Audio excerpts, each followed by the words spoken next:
welcome back to my lecture, 5 Keys to Lose Weight. I'm going to talk about proteins now. I'm going to start with the answers, so you can skip the rest, but I'm going to talk about exercise later, so it might be important to stick around. Where do you find quality proteins and enough proteins? Proteins are basically the muscle tissue of animals. There is some in vegetables as well, in mushrooms and nuts. And yes, these are also good. Legumes, not the best source. I'm going to talk about it in a minute. But if you want the richest source, it is unfortunately or fortunately, depending on your view, still something that's in animals. What does that mean? That means that there is variations, that there's differences between it. Because if an animal has not moved around enough, it will have less muscle tissue. Some animals already do have less or more muscle tissue. Let's say a rabbit, for instance, doesn't have a lot of fat. It has more muscle, so higher proteins. How to get those quality proteins? Let's start here. Fish is a good source. Fortunately, there's still no fish that has been put into like a little cabin. So they still, even if it's like farm bred fish, it's still something that's moved around. So it does have a lot of muscles, like 20–25% on average. And that's a pretty good number when it comes to proteins. Chicken and poultry. Better would be duck. Duck moves around a little bit more, has a little bit more tissue. Turkey, a little bit more than chicken. Very good is ostrich, if you can get it. Pheasant, if you can get it. These have more muscle. Problem is, if you take a chicken, especially not a free-range chicken, but a normal, like average supermarket chicken, it has been confined to such a small space that it doesn't produce a lot of muscle in itself. It doesn't move around a lot, so it will get fat, literally, and not a lot of tissue. So this also means that the paws, like the wings and stuff like that, even less. The breast has a little bit more, but these past decades, it's been going really down, the concentration of protein in chicken. And that's just one of the things.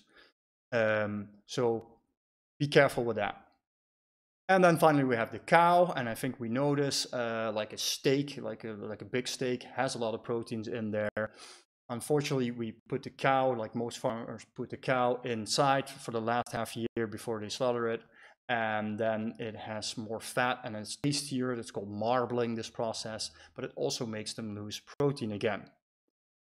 Especially if you eat like minced meat, which is the leftovers is nice and fatty, but again, it's not a good amount of protein you want. It's not quality protein, and it doesn't have a lot of, well, even the fats aren't that good. Okay, so, but fish, very good. Certain poultry, very good. Okay. For all you vegans out there and vegetarians out there, or people who just don't like meat that much or eat it sporadically, unfortunately, like I said, this is the best source. There are some proteins in nuts for sure, but you can't eat more than 1 hand of nuts a day, because if you eat more, your viral immune system goes down. Other topic, other lecture. So do eat those, but don't eat too much of those. Then we get the legumes and stuff like that. These do contain protein, but they're very hard to digest. There's something in there that blocks your digestive enzyme. So that's why many people also get a little bit of gassy when they eat legumes. So it's a little more difficult to get enough proteins in there. I would suggest, this is what I do with all my clients, do all these things, eat mushrooms, eat the nuts, maybe a little bit legumes, fine, and then supplement your diet with a protein powder.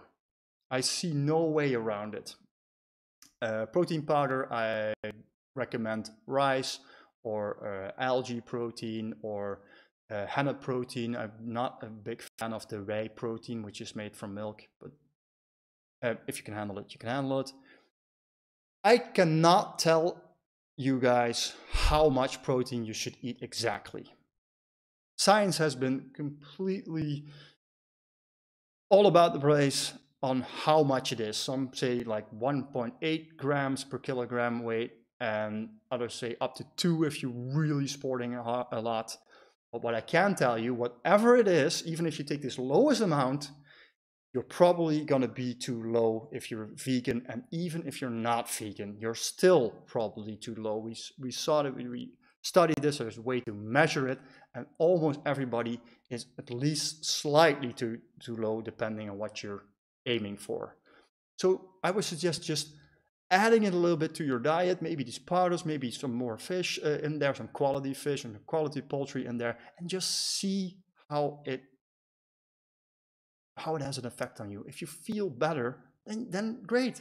That's what we're going for, right? If you feel like, oh, I'm losing weight, I'm having a little more energy, great, go for it. Why? Because it saturates. Incredible saturation level. We've all maybe tried to eat like a big steak at 10 o'clock at night in some restaurant, and what happens? You can't sleep, right? This is what proteins do. This is the protein power. This is what it does. It saturates, it turns on your metabolism. If you eat that same steak in the afternoon, you don't want to eat anymore. This is what proteins do to you. And one final thing, and this is going to be the rest of the video, you cannot turn it into fat. That is biochemically impossible. You can only turn it into muscle. You also use it to feed your gut lining cells, so it's very important for your gut lining as well. But you can only turn it into muscle and not fat, so that's great. And I will show you why. First, let's get an idea out of our heads. Let's do the whole scale and the whole BMI thing. We all used to, especially if you want to lose weight, you look at that scale and you're like, oh, this is my weight. Or maybe you did one of these things that you held it and then they measure your BMI and you put in your height and then they're like, oh, your BMI is too high, you're not healthy, you're at risk, stuff like that. There is a deception in here. They're not measuring accurately enough how much is muscle and how much is fat. I have these two pictures here.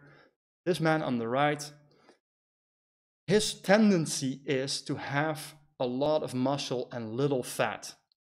If you would calculate his BMI, he would have a too high BMI, but not because he's at risk of cardiovascular disease, because he has more muscle than fat. To the left, people who are from India and Indonesia, they have the tendency, maybe even with the same weight, to have a little less muscle and a little more fat there. I'm not saying that's unhealthy. I'm just saying, like, you can't see from the outside which is what. And this is important, especially if you want to be healthy. Look at this. These are scans, and the yellow stuff is fat and the red stuff is more muscle tissue. On the left, male, young and old, and on the right, female, young and old. You will lose muscle as your age progresses. What does this mean for the fat? You will gain fat. For every kilo of muscle you lose, you will gain more kilos in fat. The body always has this skill. So you gotta make sure that you keep your muscle up, that you don't go into muscle wasting, which is something that happens during disease, during aging, happens all the time, and it is hard to get it back, but you have to try to keep it up, and if you have lost it, it's going to take a little bit of effort to get it back, but it's worth the while because they are, like I said in the last video, I think, they are enemies of each other. You have enough muscle, all that muscle will start to burn off even the excess fast carbs and fats you have, and it will make sure that you don't gain weight that fast. Very important to keep that into consideration. I'm going to tell you in a minute, the proteins you have to eat are very important. So for gaining weight, for gaining muscle mass specifically, that's why all these exercise people, you know, in the gym, take a little protein shake, and that does work, not because they're doing a little extra, but because we're all eating too little protein. So if you add that again, the body can adapt again, and it's like, okay, we can now create more muscle tissue. So this is why I'm talking about muscle tissue towards protein. I'm going to talk about sports in a minute. But many people are usually watching these videos and like, come on, give us more answers. What do we do? I'm convinced. These are my breakfast and afternoon and even one evening meal. To the left, top left, and in the middle, I'm using crackers. Why? Crackers have lower carbs. It's more air than anything. I'm not eating the crackers because of the crackers. Crackers are just an excuse to put something on. So, not a lot of carbs. Great. I put tuna on there. I have some mango in there. I put it on there. It's great. You have the proteins in there because tuna, the fish, and you have the mango in there, some slower carbs, very healthy for you, and you're saturated, you're full. Believe me, this is a breakfast, and I'm a big eater. In the middle, we have the smoked salmon. We have the avocado with the healthy fats. This 4 of these really, really saturate you. Maybe you want a banana next to it. That's fine. If I eat this, I am full for the next 4 hours. And by full, I mean I don't even want to eat a little snack. If some colleague offers me a little snack, I'm like, no, I ate 2 hours ago. What are you talking about? Again, this was not normal for me either. Left, bottom left, we have an omelet. There's a little bit of bacon in there. Not that great for you, but okay. Doesn't have to be perfect. Mushrooms, good source of protein. And the eggs.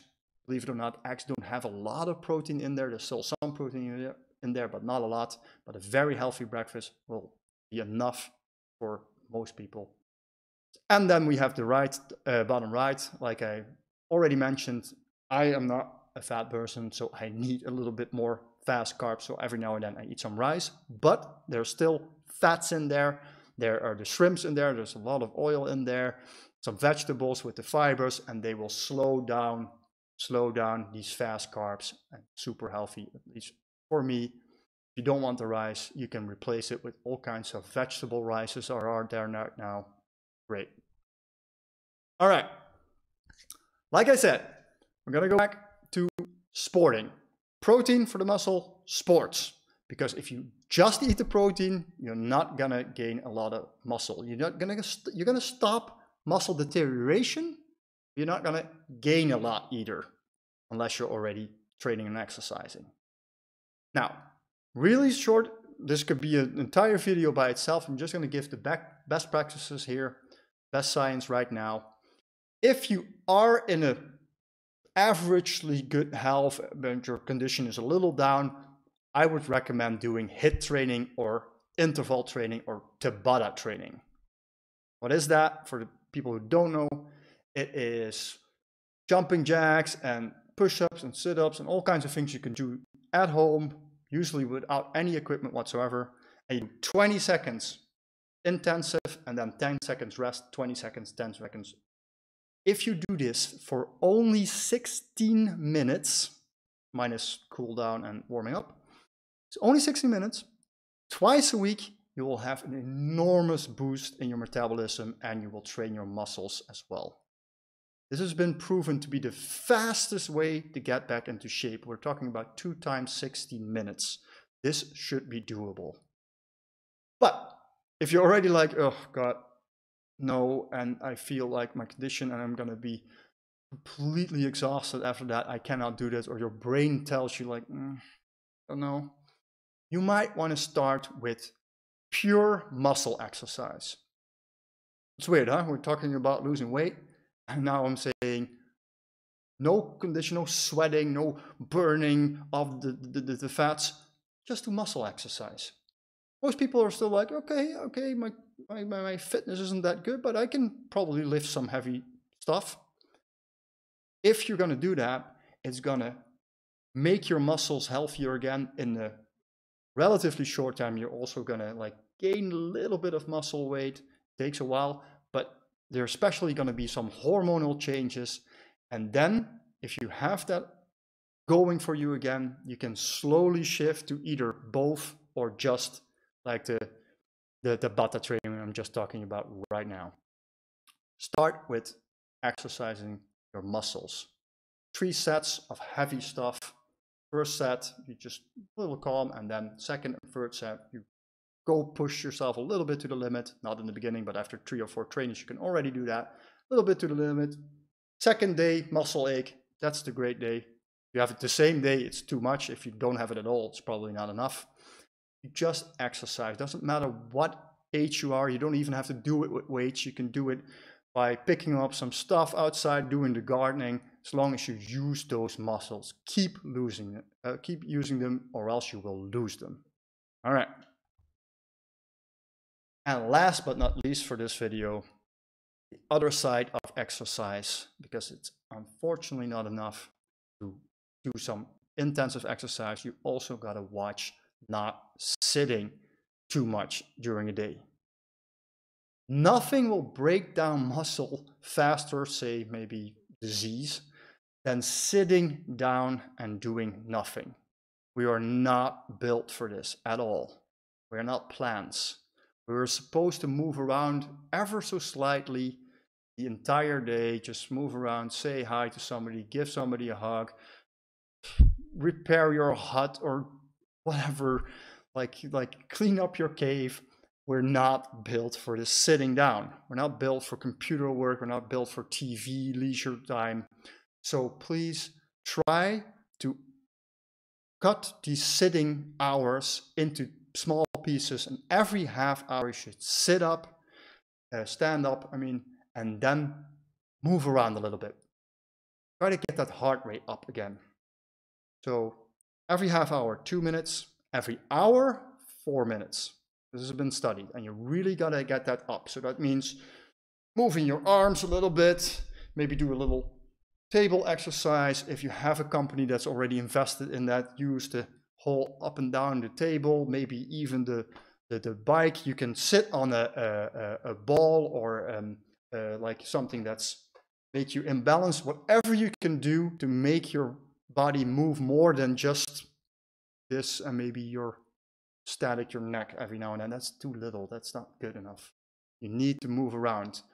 You will not believe how fast you will lose muscles if you sit down for 4 hours. You already break down so much percentage of your lung muscle tissue around. It's incredible. Your diaphragma, your leg muscles really suffer from sitting because they're not doing anything.